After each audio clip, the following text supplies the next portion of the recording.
SPN. And now back to today's Seniors Living Well with your host, Lori Webb.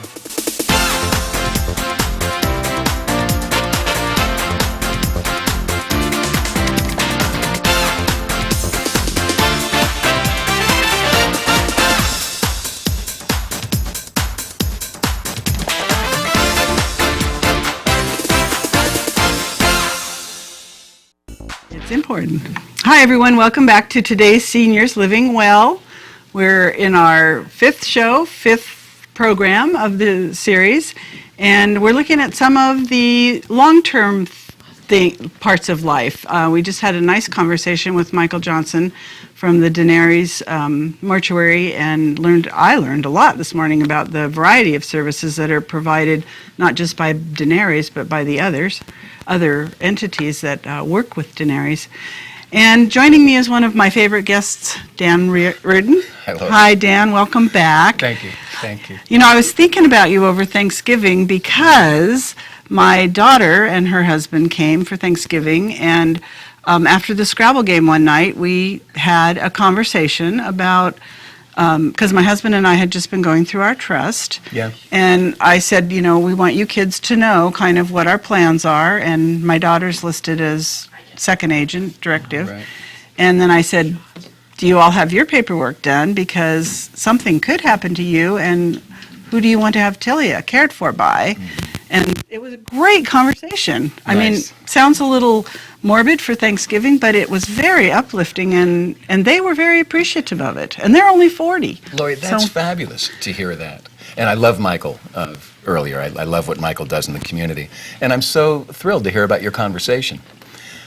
To me, this is what I'm thinking a lot about these days, is this conversation that I think is very beneficial to kind of normalize the whole notion of life coming to an end, and what do we want that to be like, and what steps are we going to take to make sure that that can happen. So that's fascinating to me. I met with my board a couple of weeks ago. The hospice is run by it's a nonprofit, and so we have a board that I report to. Right. So we did an offsite, and one of the things I did is I brought a talk, a TED Talk. Oh, yeah. You familiar with the TED Talks? Yeah. Fabulous. So TEDTalk.com. You go out there. And this was a particular one by a fella named, I brought a few notes here, Dr. Peter Saul. And he's from Newcastle in Australia. So he was sitting in a studio with, I don't know, about 500 people. And he works in ICU and had for he's years. A physician. A physician, yeah. And so he was talking about the great job that ICUs have done. But the idea also that, in a sense, it's given folks false hope, because they talked about, well, we're saving your life and we can save lives. And he was very funny, this talk. He said, so I need to apologize because obviously we didn't really save your life. We prolonged your life. But now in the 80s and 90s, when all that new stuff was happening, we saved all these people. Well, now they're coming back.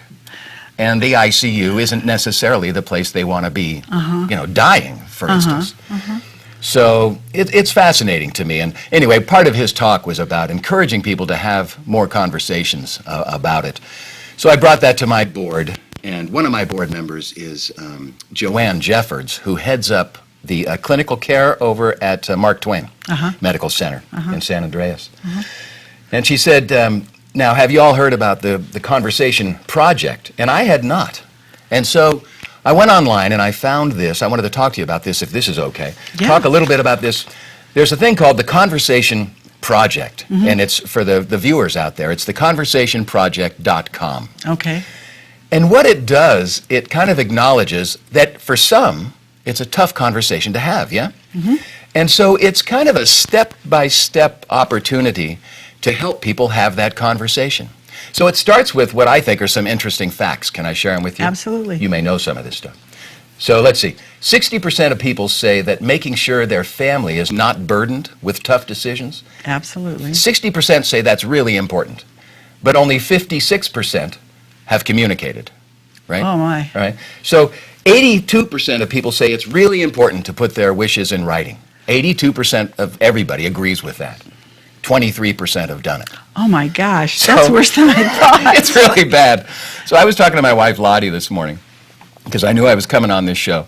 I said, I'm going on the Seniors Living Well show. I said, so what is a senior?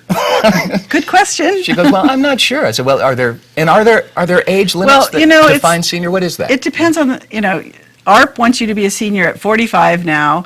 The federal government, that's when I started getting stuff. Yeah. The federal government says 60, Medicare says 65. Right. You ask a room full of people, are you a senior? And nobody under 90 raises their hand. Exactly. And a lot of people over 90 aren't going to raise their hand either. So Lottie is, is it okay to say how old my wife is? She'd probably kill me. No. Lottie and I are in our 60s. In your 60s, okay. Yeah, I just turned 60 a little while ago. So I figure we're there, But, and so for 20 years, literally, Lottie and I have been talking about doing this, getting stuff in writing. And you work for Hospice. Still haven't done it. We've downloaded it, printed it off the internet, I think 3 or 4 different times. And then anything happens. Oh, the dog is barking. I got to go. I got to go downtown. There's free coffee at the thing. I don't know what it is, but there is this aversion to kind of just hanging with it. So anyway, this business here, the Conversation Project, I love because it walks people through how to kind of get near this. Because it's intimate, right? I mean, right, you have to go face to face with the fact that, hey, part of this life is that it's going to end. Right. And we have this death is over there, life is over here, and let's keep them as far apart as possible. And that makes it tough to deal with. In the hospice world, it's tough because what that looks like then is that folks get referred to hospice oftentimes way too late, right. in my opinion. Yes, and that's a conversation we've had before. Yeah. So this tool, it's like this, Lori. It's got all these steps. What matters to me, and so it helps us understand. So as a patient, you go through this and you say, well, I want to know only the basics all the way up to I want to know everything there is to know. So it helps each of us kind of come to grips with where do we sit with all of this. So this is a conversation that you're going to have not only with your family but also with your healthcare provider. That's right. So, and it's part of this tool is actually, it helps us identify, well, who do we want to have the conversation with? Who is it important to have with? And the idea is that it's not a conversation you have once and it's gone. No, right. You start somewhere. Right. So you started with your family. Family at Thanksgiving to be continued the next time we visit in Seattle. And so you planted a lot of seeds there, and in a way you normalized that whole conversation. I think that's really cool because death is imminent for all of us. I mean, it's coming. Right. And these decisions are important decisions. Absolutely.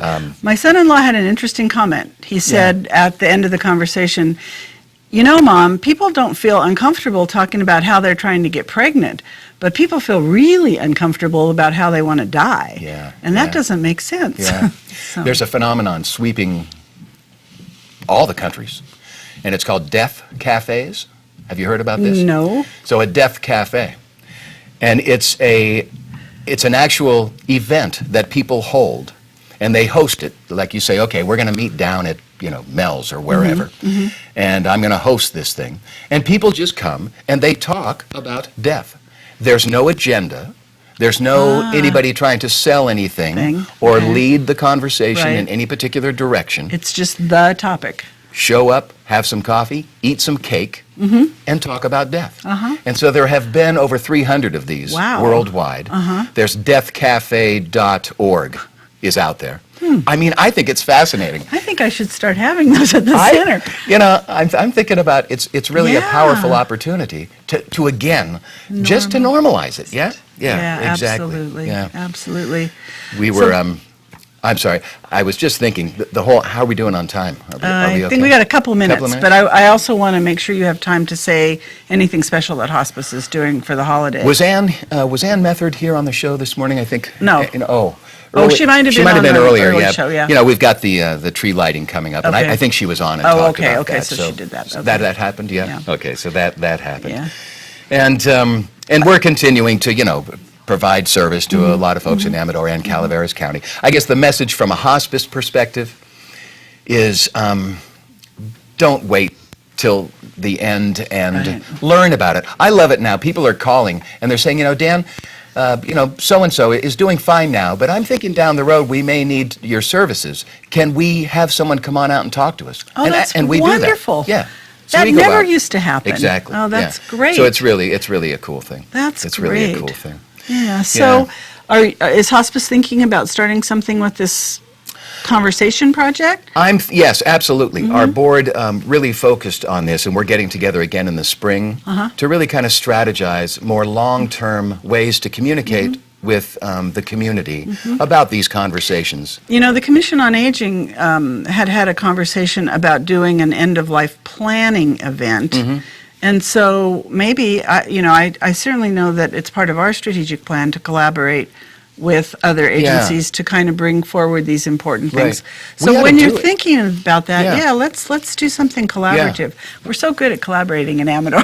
We ought to do We that. need to carry that on. And let's do a death cafe. Yeah, I'm for it. Let's do that. Look it up. Read up will, about I it. will. And let's learn more about it, and let's give it a shot. Yeah. Again, when I was reading more about it, I thought, okay, I need to be careful because it's the type of thing where, again, you're not supposed to lead anybody Right, toward anything. right. So I'm not there trying to convince people to do X, Y, or Z. Right. But just give them the opportunity to talk about what part death has played in their Well, life. I Whatever. have to tell you that when someone passes, the Pinnacle group that gathers to wait to get into the auditorium to Yeah. play Pinnacle, sometimes I think they're doing a little death cafe thing. Yeah. Because they're talking about, so-and-so Right. died, so. Exactly. I mean, it happens. I think Yeah. it wants to be a natural part of our life, Right. but there's such a taboo. Right, Such there a is. taboo.